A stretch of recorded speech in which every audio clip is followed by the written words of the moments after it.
Supreme court ने पूरे आरोपों को खारिज किया है और आरोप क्यों घड़े गए इसके बारे में भी सुप्रीम कोर्ट ने कहा है।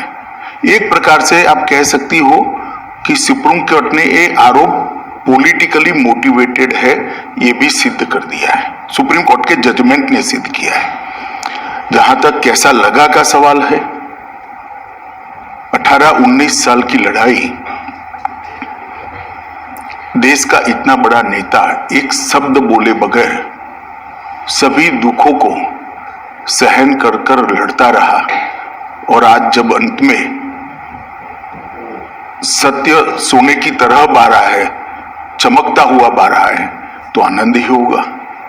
मैंने बहुत नजदीक से मोदी जी को इस दर्द को झेलते हुए देखा है, इस आरोपों को झेलते हुए देखा है और सब कुछ सत्य होने के बावजूद भी क्योंकि न्यायिक प्रक्रिया चालू है, हम कुछ नहीं बोलेंगे।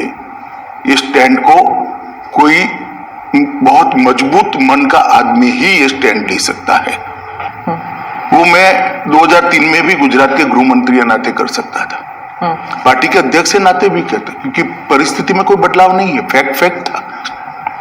परंतु संपूर्ण न्यायिक प्रक्रिया जब तक समाप्त नहीं हुई तब तक मोदी जी ने इसको प्रभावित करने के लिए कुछ नहीं कहा।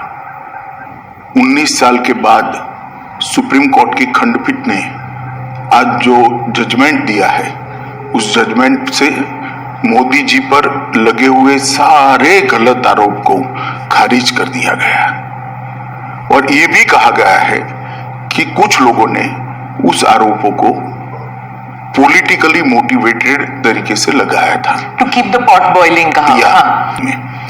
और तीसरा, इससे भारतीय जनता पार्टी की सरकार पर जो धब्बा लगा था वो भी धुला है और मोदी जी जैसे वैश्विक नेता पर जो गलत आरोप लगाए थे, मैं मानता हूं कि लोकतंत्र के अंदर मोदी जी ने संविधान का सम्मान कैसे हो सकता है, इसका एक आदर्श उदाहरण सभी राजनीति में काम करने वालों लोगों के सामने करा है।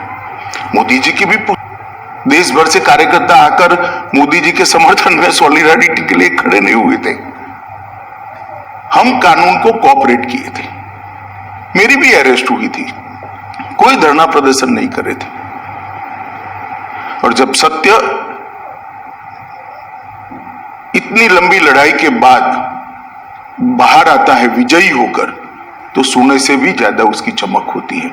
और मुझे बहुत अच्छा लग रहा है कि आज जिन लोगों ने भी मोदी जी पर आरोप लगाए थे, अगर उनकी अंतरात्मा है तो उन्होंने मोदी जी की और भारतीय जनता पार्टी की क्षमा मांगनी चाहिए। भारतीय जनता पार्टी की विरोधी राजनीतिक पार्टियां, कुछ आइडियोलॉजी के लिए राजनीति में आए हुए पत्रकार और कुछ एनजीओ ने मिलकर, ये त्रिकूट ने मिलकर ये आरोपों को इतना प्रचारित किया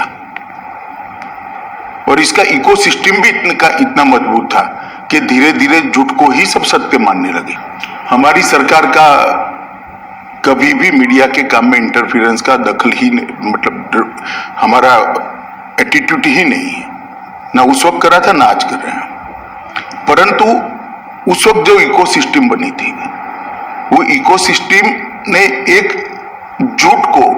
झूठ के पुलिंदे को इतना हवा बनाकर जनता के सामने खड़ा कर दिया कि इसकी इन्फ्लुएंस में सभी लोग थे। एसआईटी का ऑर्डर कोर्ट का नहीं था। एक एनजीओ ने एसआईटी की मांग करी, कोर्ट ने फॉर सेक ऑफ आस्किंग हमारे लॉयर को पूछा। हमारे लॉयर ने कहा मुझे इंस्ट्रक्शन लेने पड़ेंगे। लंच आवर के बाद फिर से कोर्ट बैठी। हमारी सरकार ने कह दिया कि हमें कुछ छुपाना ही नहीं, तो एसआईटी बने, हमें क्या आपत्ति है। It was consented decision. Gujarat सरकार की रिकॉर्ड पर कंसेंट है कि एनजीओ की मांग थी, गुजरात सरकार ने कंसेंट दी है।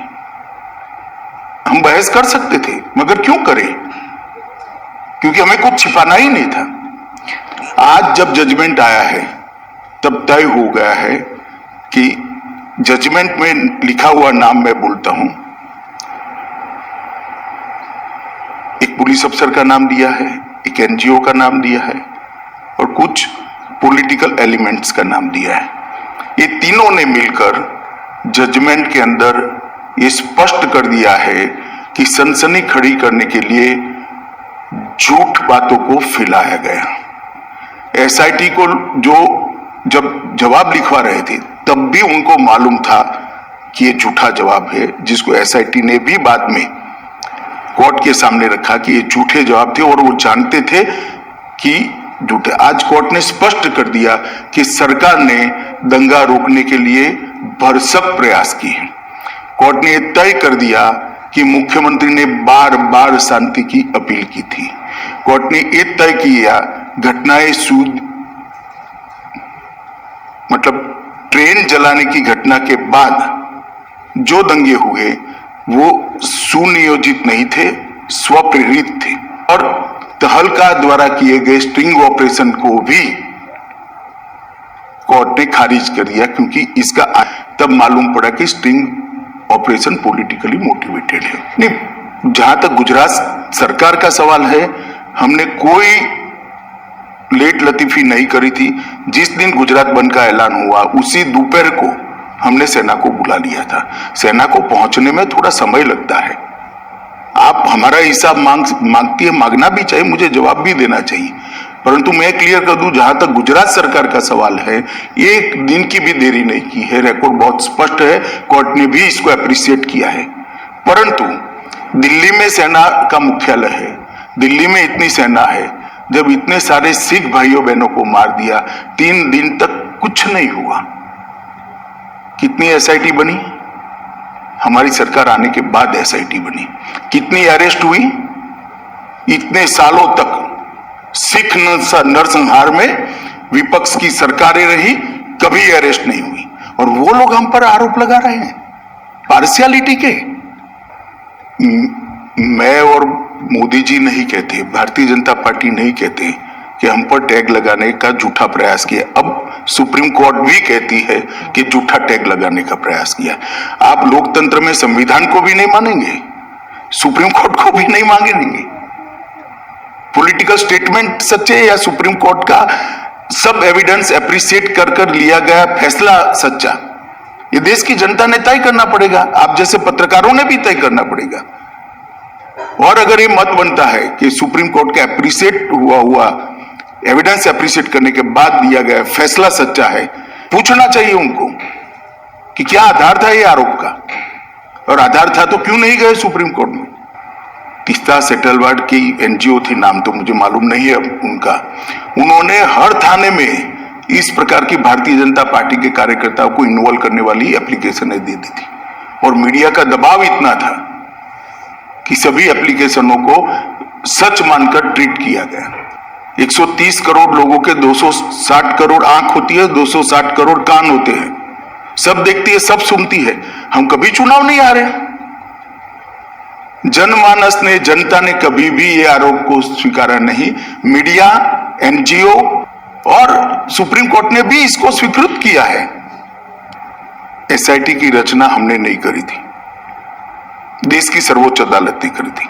अफसर का चयन भी हमने नहीं करा था, देश की सर्वोच्च अदालत ने एनजीओ को सुनने के बाद करा था। और जो अफसर रखे गए थे वो भारतीय जनता पार्टी के रूल स्टेट से नहीं लिए गए थे, सेंट्रल गवर्नमेंट के लिए गए थे। और तब तक सेंट्रल गवर्नमेंट बदल चुकी थी, यूपीए की आ चुकी थी। इतने महंगे महंगे लॉयर एनजीओ की ओर से अपीयर होते, और कई सारे इतने गलत बातें कि फायरिंग में सिर्फ मुसलमान मारे गए। कोर्ट ने आज ये भी नकार दिया कि ऐसा नहीं हुआ है। इस तरह से 60 लोगों को जिंदा जला दिया था, उसका समाज में आक्रोश था। और जब तक दंगे नहीं हुए तब तक किसी ने इसका क्रिटिसिज्म भी नहीं किया, accept Bharatiya Janata party. Congress party का एक भी स्टेटमेंट, पार्लियामेंट चल रही थी उस दिन, किसी ने दुख भी व्यक्त नहीं किया कि 60 लोगों को जिंदा जलाने की घटना का आप भर्त्सना भी नहीं करोगे, निंदा भी नहीं करोगे। इतनी बड़ी वोट बैंक पॉलिटिक्स होगी। आज सुप्रीम कोर्ट ने यह भी कह दिया कि जाखिया जाफरी किसी और के निर्देशन पर काम करती थी।